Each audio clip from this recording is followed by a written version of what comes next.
Radio Rivage présente Au fil du lien, une émission animée par Daniel. Chers auditeurs, ravis de vous retrouver sur Radio Rivage pour mon émission Escapade d'artistes.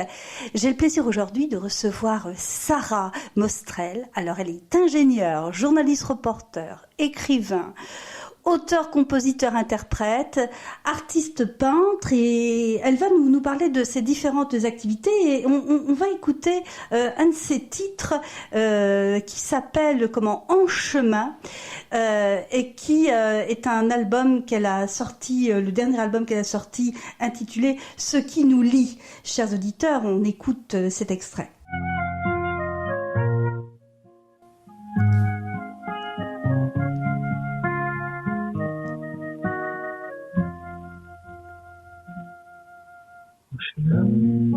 Je t'invite, en chemin, je gravite, en chemin, je t'évite, en chemin,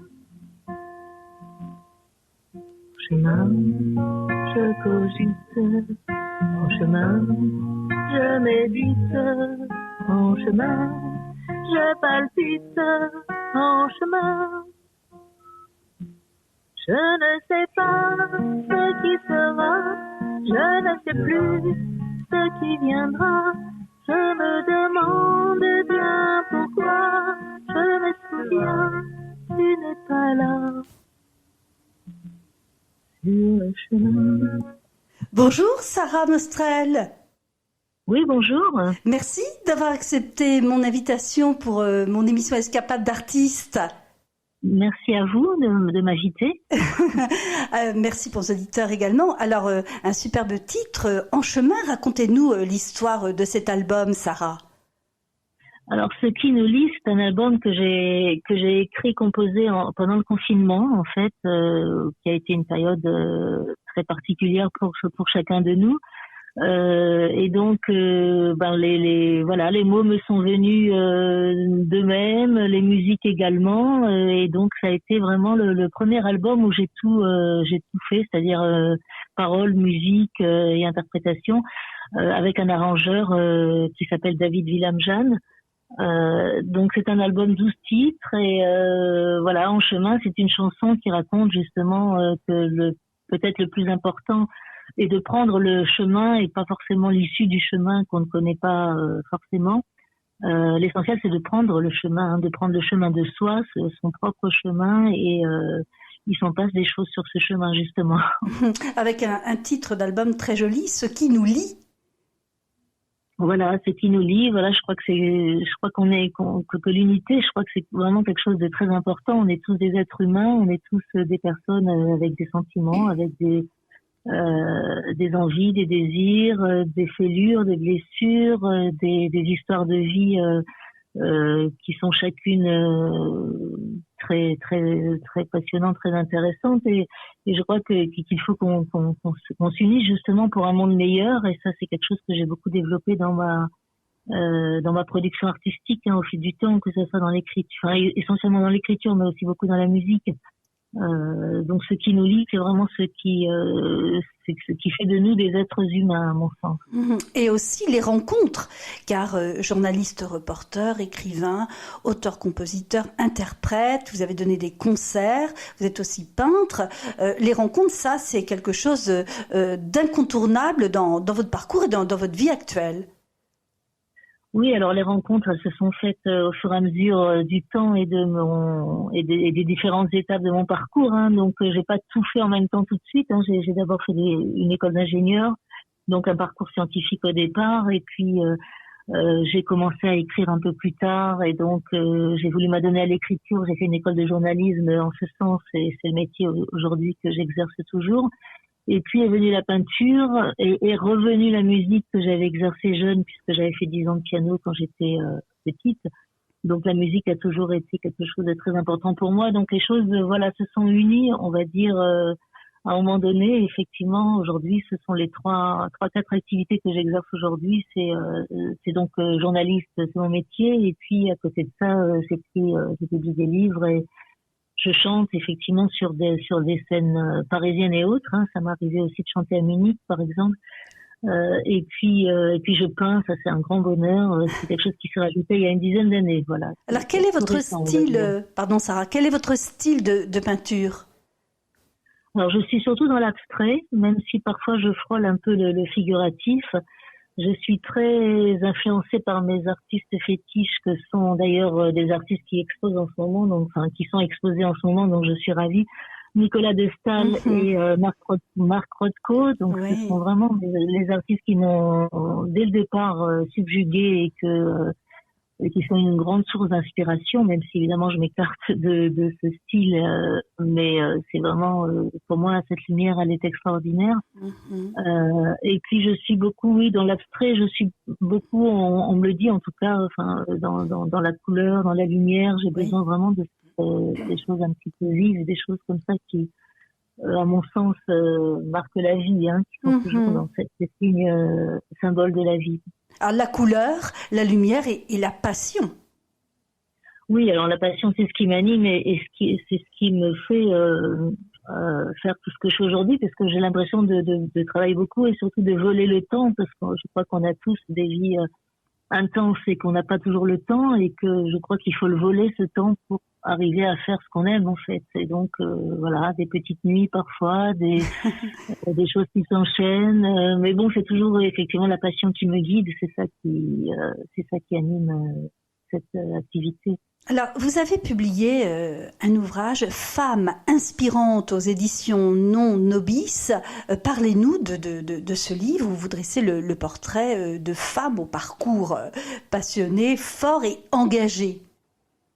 Oui, tout à fait. Donc en fait, bon, l'image de la femme, c'est toujours quelque chose que j'ai défendu au fil de mes livres précédents, notamment Oser dire je t'aime, notamment pour un humanisme éclairé, etc. Donc pour moi, les femmes, c'est vraiment un sujet sur lequel je me suis penchée, parce que j'estime qu'elles ont à avoir les mêmes droits que les hommes. Hein. Je parle des droits, je parle pas d'une égalité féministe qui est souvent, enfin le mot est souvent galvaudé.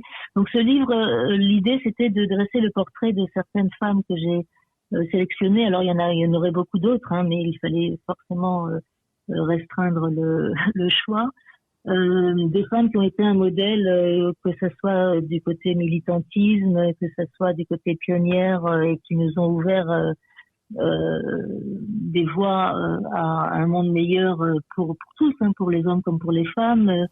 Il y a des icônes donc de la lutte pour les droits des femmes. Il y a j'ai listé des aventurières, des scientifiques, des résistantes, des artistes aussi, hein, des artistes peintres dont on a longtemps pas parlé et dont on parle un peu plus aujourd'hui, des compositrices, puisque le constat a été flagrant que dans les conservatoires, on trouve jamais de salles au nom d'hommes, mais il y a que des salles Chopin, Ravel et Beethoven. Il n'y a pas de salle Schumann, Clara Schumann, Lily Boulanger ou Fanny Mendelssohn, par exemple.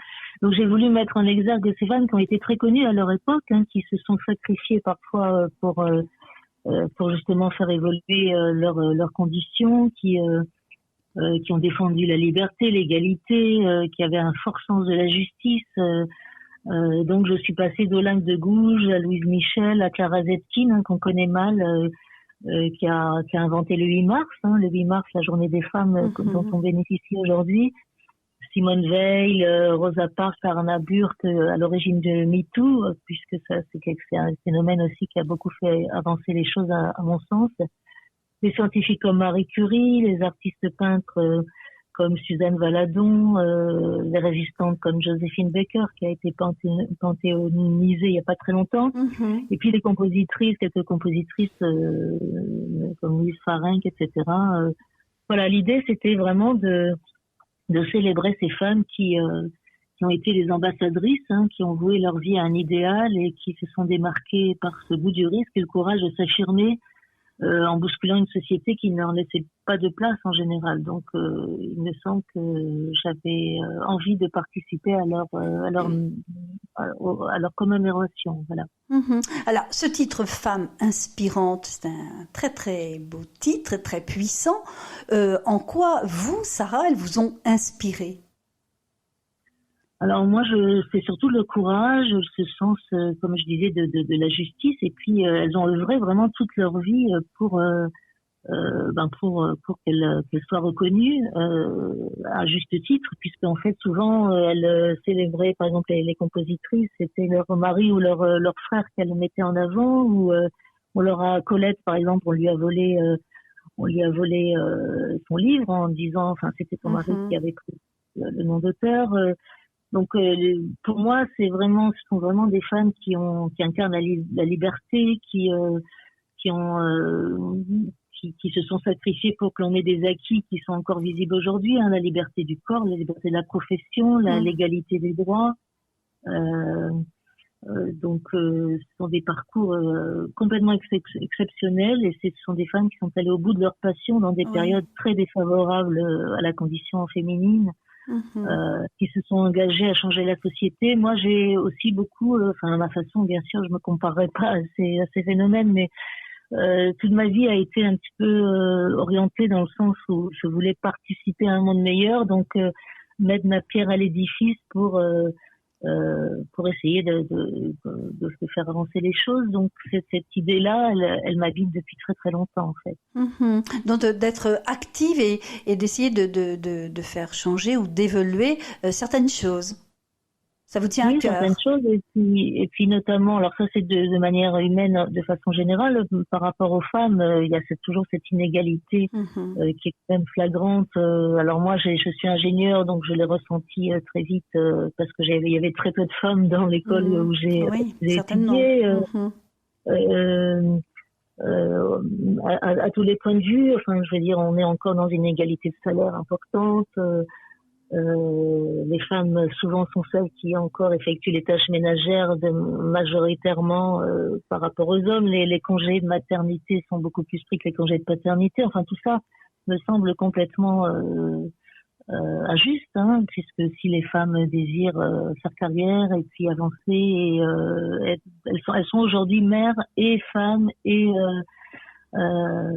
filles. Enfin, elles s'occupent de beaucoup de choses, et on n'est pas du tout encore dans une ère où il y a autant de politiciennes ou de femmes présidentes ou PDG, alors qu'elles le souhaiteraient sûrement, mais il faut effectivement trouver des solutions pour aménager le fait qu'elles vont être enceintes et qu'elles vont avoir des bébés, qu'elles vont avoir des enfants. Tout ça n'est pas du tout bien réparti encore aujourd'hui, et tout ça me touche beaucoup. En fait, encore beaucoup d'actions et de luttes à mener.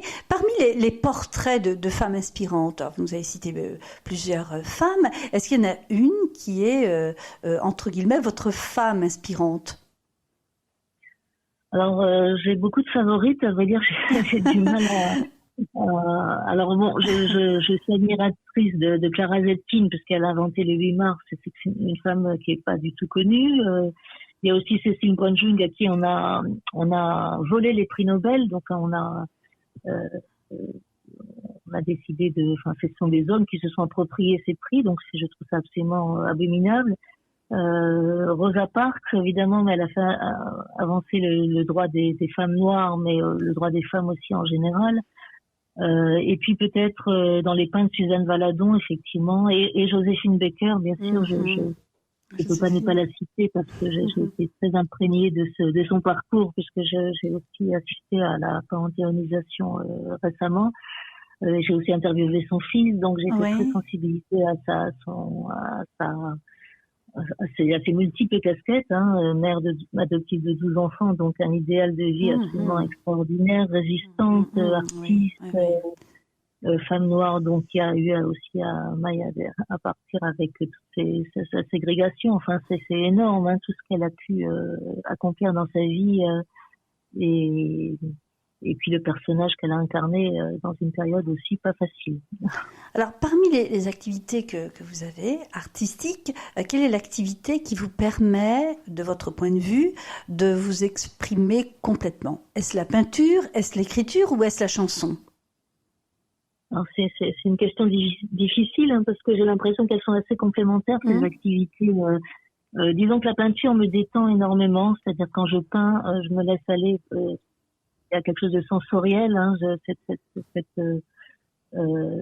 cette touche, accès à la toile est complètement instinctif pour moi et donc je pense à rien et c'est quelque chose de très salutaire pour moi.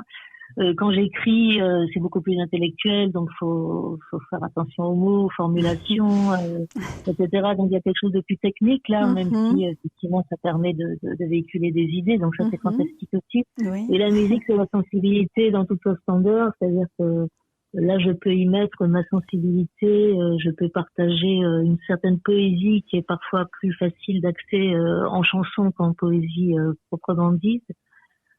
Et puis cet accès au public aussi qui est quand même assez fantastique, donc Oui. j'ai un peu de mal à dire laquelle difficile toutes me conviennent.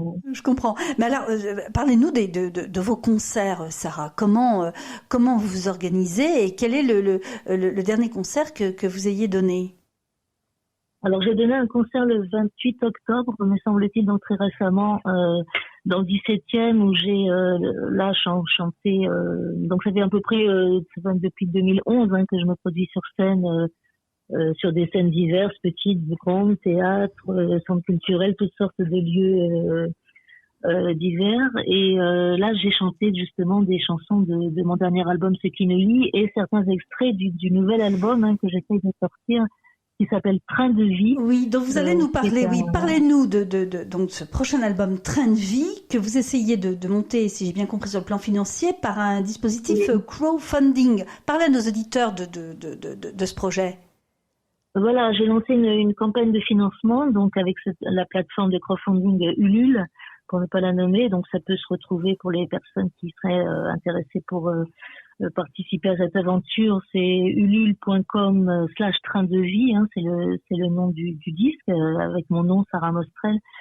Donc c'est un disque qui a été connu avec Roger Pouli, qui était un énorme musicien, pianiste, qui était pianiste de Charles Trenet, de Cossimon, de Cora Vauquer, de Pierre Chêne. Enfin, c'était un monstre sacré de la musique. Il m'a composé une quarantaine de musiques et j'ai décidé de sortir un disque de ses compositions. Donc ce sont mes textes et ses compositions, sauf 2 chansons où j'ai aussi composé et il a arrangé ces deux titres. Donc j'essaie de sortir ce titre qui est le résultat cet album, qui est le résultat de 5 ans de travail avec lui. Donc enregistrement en studio Serge Lama, pour ne pas le nommer, avec des grands professionnels, et donc voilà, c'est quelque chose qui est assez onéreux et que j'ai donc c'est la raison pour laquelle j'ai lancé cette campagne pour être aidée. Alors évidemment, en contrepartie, l'album sera offert. On a aussi des livres et même une peinture. Enfin, il y a beaucoup de contreparties à chaque participation. C'est vraiment quelque chose qui me tient à cœur parce que c'est le résultat de beaucoup d'années de travail avec ce musicien qui est, peut-être le connaissez-vous, Roger Pouli, qui a vraiment traversé une époque très faste de la musique et qui a travaillé avec énormément de monde. Je suis très fière d'avoir travaillé avec lui, je suis très contente et vraiment j'ai envie que cet objet existe en fait, que cette musique soit aussi partagée. Oui, c'est ça. La notion de partage est importante. Alors, il y a une collaboration, il y a un travail bien sûr d'équipe, et puis aussi avec le public, il y a du partage aussi, notamment pour ce prochain album que vous voulez sortir, en termes de coopération.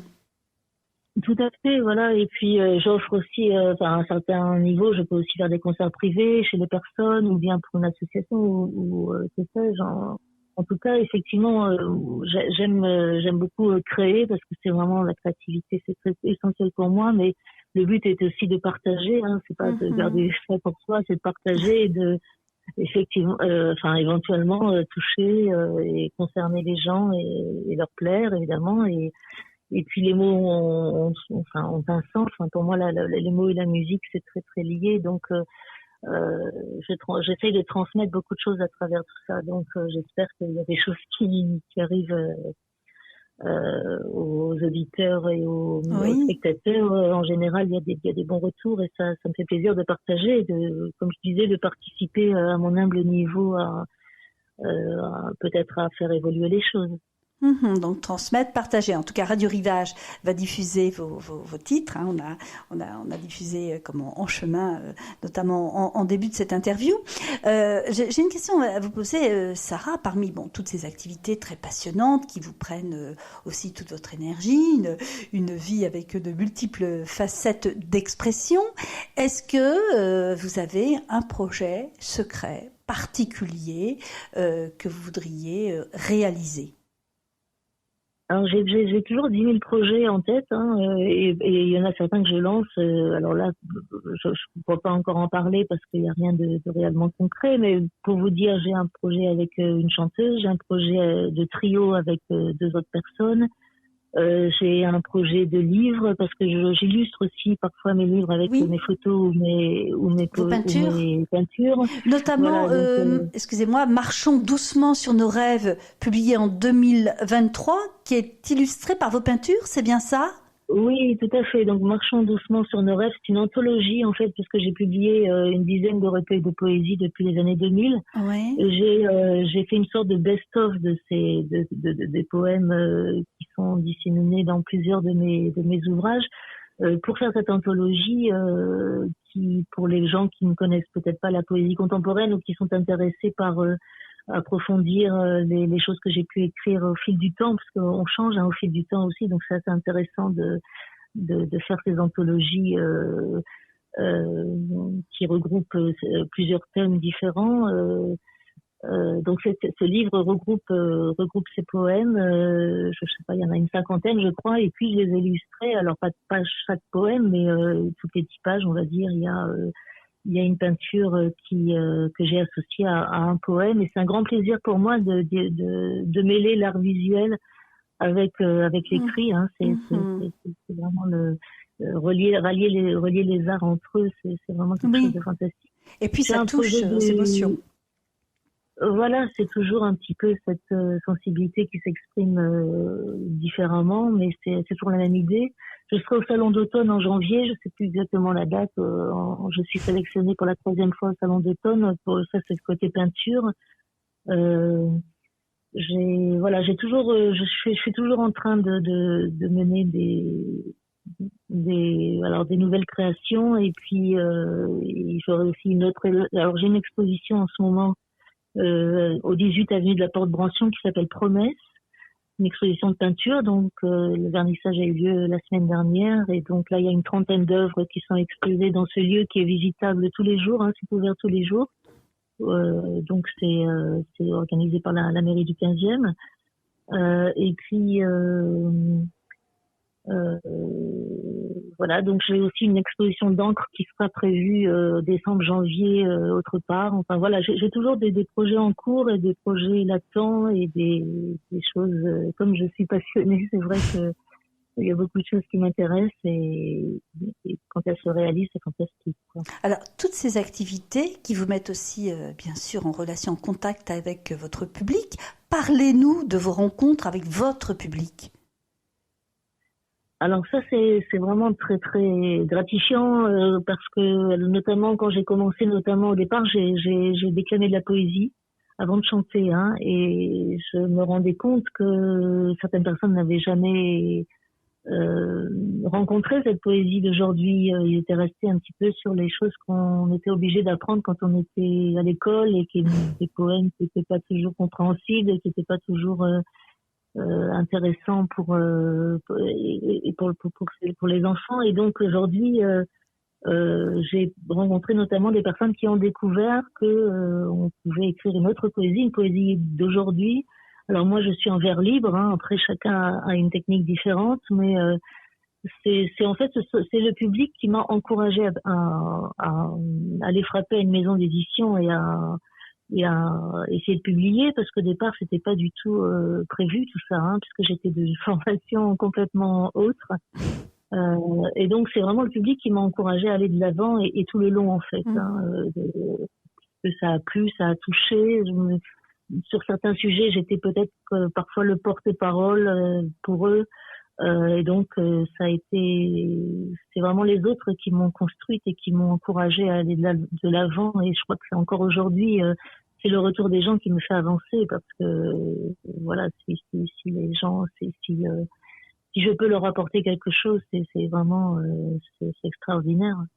Alors, Sarah, le public, il est inspirant pour vous? Oui, c'est une interaction, hein, ça marche dans les deux sens en fait. Hein, donc évidemment, surtout quand on chante, alors on sent vraiment on sent les expressions, enfin, on voit les gens, hein, même on les voit pas toujours au premier rang quand on est dans l'obscurité, mais on sent vraiment l'ambiance, on sent l'attention, l'intensité de leur attention. C'est quelque chose de et puis les faire participer quand il y a des chansons un peu plus entraînantes, quand ils chantent avec vous, etc. C'est quelque chose de très gratifiant et voilà, ça paye tout cet effort qu'on fait tout le temps en fait finalement. Oui, il y a un travail solitaire quand on crée, quand on compose, quand on écrit, et puis ensuite il y a la restitution et le partage avec le public, notamment pendant les concerts. Pendant les concerts, pendant les expositions aussi, hein, parce également. que je fais beaucoup d'abstraits, et donc c'est toujours intéressant comment les gens s'approprient l'œuvre. Oui. Ils y mettent parfois des choses que je n'ai absolument pas mises et que je n'ai pas du tout prévues. Donc du coup, ça m'éclaire aussi moi-même sur ce que je peux dégager ce que la peinture peut dégager. Donc la peinture aussi, elle a cet effet-là de donner une impression ce retour, il est très très intéressant aussi parce qu'il est souvent très différent de ce que j'ai mis au départ. Dans les livres, c'est encore un petit peu différent, ça dépend des sujets, si c'est de la poésie, si c'est des essais ou des nouvelles ou de la fiction comme j'ai pu faire. Suivant le genre littéraire, on a des échos différents, mais oui, je pense que c'est très important d'avoir ce retour et d'être évalué aussi comme ça, de voir si on est si on a sa place et si les gens y trouvent leur place aussi. Et c'est vraiment le but aussi de ce partage. Quelque chose qui révèle en fait encore des secrets en vous. Oui, c'est presque une psychanalyse. Quand les gens vous renvoient des choses sur une œuvre picturale ou quelque chose, c'est quand même intéressant de. Alors, ce qui est intéressant, c'est que chacun a un retour différent, notamment souvent dans l'abstrait. Hein, et donc en fait, ce sont les choses qui font écho avec leur propre histoire en général, qu'on vous renvoie, et c'est intéressant parce que ça veut dire que vous avez touché quelque part dans leur vie, dans un moment de vie ou dans un moment d'émotion, quelque chose qui les concerne et donc quelque chose qui vous concerne aussi. C'est ce qui nous relie aussi. Hein, oui. Je rejoins les titres. Ce qui nous lie, c'est qu'on a tous des choses qui nous habitent et qui sont souvent communes, même si les histoires sont différentes. Les inconscients se parlent. Oui, complètement. Il y a un dialogue, voilà. Oui. Alors, à chacune de mes interviews, Sarah, je tends une carte blanche à mon invité afin de lui permettre d'évoquer un sujet que nous n'aurions pas abordé pendant cette interview. Quelle est cette carte blanche pour vous, Sarah Mostrel ? Alors, il y aurait beaucoup à dire, hein, parce que j'ai toujours beaucoup de choses à dire sur la marche du monde. Bon, là, c'est vrai que je suis complètement sidérée par la marche du monde de façon, en ce moment, mais ça l'a toujours été, mais bon, en ce moment, peut-être de façon autre. Tout le long, j'ai écrit des livres de poésie, un manifeste humaniste notamment, où l'humain est érigé en valeur suprême. Hein, donc, j'essaie toujours de prôner cet humanisme, l'importance de la vie. Dans ce manifeste humaniste là qui s'appelle Pour un humanisme éclairé, allons-y. Je reprends souvent ces idées-là parce que ce sont vraiment les idées majeures qui m'habitent et qui je pense concernent tout le monde. Hein. C'est donc aujourd'hui plus que jamais peut-être je voudrais mettre en exergue l'importance du discernement, l'objectivité, bien sûr défendre toujours l'image de la femme, mais aussi parler de notre responsabilité en tant que personne de l'univers sur l'état de notre société, hein, l'état de notre société à tous les niveaux, sachant que les moyens de communication, la technologie, le numérique, tout ça, c'est un outil formidable pour nous relier, mais aussi il faut privilégier toujours l'humain, et dans l'humain on peut éveiller des consciences, on peut essayer de bien se comporter, de refuser le médiocre, de célébrer ce qui nous est offert. Il faut aussi reconnaître les belles choses. Il faut avoir cette capacité d'émerveillement, je crois, qui doit jamais s'éteindre. Je crois qu'il faut aussi, alors je rentrerai pas dans la politique, etc., mais fuir les mouvements de foule et avoir sa propre individualité, ne pas chercher un bouc émissaire pour se défouler, essayer celle-là je parle en tant que journaliste, faire face à l'information de façon lucide et de discerner les sources, de vérifier les sources. Au fil des années, avec tous les attentats qu'il y a pu avoir, ou même de manière beaucoup plus générale, quand il y a un crime ou quoi que ce soit, j'ai en tout cas constaté qu'on donnait peu la parole aux victimes et qu'on donnait beaucoup la parole au bourreau ou bien au voisin du bourreau qu'il connaissait très bien et qui dit qu'il était super, mais les victimes, on les entend pas beaucoup. Et je pense que c'est important qu'il y ait des reportages, au lieu de décrire le profil psychologique du tueur, peut-être de donner plus la parole aux victimes, parce que la misère ne génère pas des tueurs ni des terroristes, c'est plutôt le manque de repères initial, le défaut d'éducation, tout ça et puis la récupération de personnes par des éléments extérieurs qui va déterminer de l'avenir de ces malfrats et pas forcément autre chose. Donc en fait, redonner la place à chacun, être surtout très très lucide sur les causes, les conséquences, les choses qui ont pu être à la source de tout. Aussi réhabiliter l'histoire. Les gens ne connaissent plus l'histoire. Les gens parlent à l'emporte-pièce sans connaître vraiment l'historique des pays, et puis évidemment prôner la non-violence, mais pas à n'importe quel prix, et il faut vraiment discerner la victime du bourreau. Pour moi, c'est très important. Et de manière générale, être dans l'empathie, la compassion, la bienveillance, évidemment, quoi. Des valeurs humanistes. Alors je retiens capacité d'émerveillement que les artistes qui s'expriment au micro de Radio Rivage nous disent souvent, cette capacité d'émerveillement qui est un trésor. Et vous, le travail sur aussi le libre arbitre en tant que journaliste, et puis la conscience éveillée, et travailler toujours à prendre de la distance à la fois avec les faits, rester objectif, et puis s'instruire aussi, connaître l'histoire. Oui, complètement. Et puis être plus humain, plus altruiste, plus sensé, être aussi parfois dans l'introspection, dans le développement personnel, enfin être dans l'autocritique, être capable aussi de faire ce retour sur soi, parce que c'est important aussi de faire le bilan parfois et de se dire, de se remettre en question. Donc il faut avoir cette capacité aussi de se remettre en question seul ou non, et puis voilà, j'avais proposé dans ce manifeste notamment toutes sortes de suggestions pour qu'on enseigne dès le départ la philosophie très jeune, pour qu'il y ait une culture positive dans l'entreprise, etc. J'avais listé toutes sortes d'idées qui pourraient être qui pourraient aider en tout cas. Mais bon, c'est vrai qu'en tant qu'artiste, on célèbre le beau, on reconnaît le beau, et ça c'est quelque chose que tout à chacun peut redécouvrir, en ayant cette sensibilité que tout le monde a et qu'on a parfois recouvert avec des couches de protection pour différentes raisons.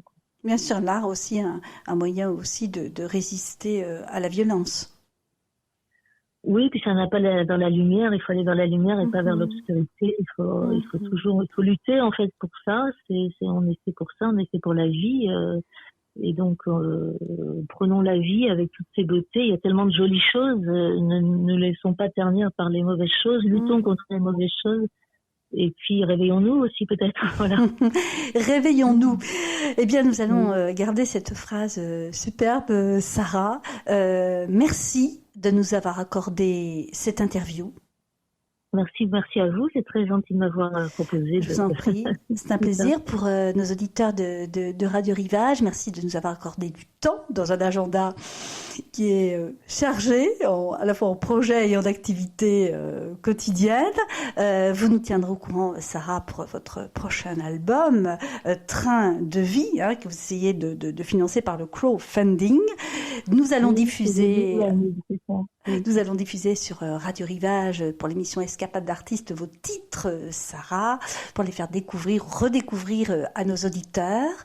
Merci encore, Sarah, pour cette interview pleine de vie et pleine d'émotions. Je remercie Marie-Noël et Frédéric qui m'ont aidé à préparer cette interview. Je remercie Bertrand pour le son, la technique, le montage et qui m'accompagne à chaque émission. À bientôt, chers auditeurs de Radio Rivage. À très vite, Sarah Mostrel. Merci beaucoup, à très bientôt. Merci à vous. Plaisir, à très vite, chers auditeurs, pour de nouvelles émissions Escapades d'artistes. C'était Au fil du lien, une émission animée par Daniel sur Radio Rivage.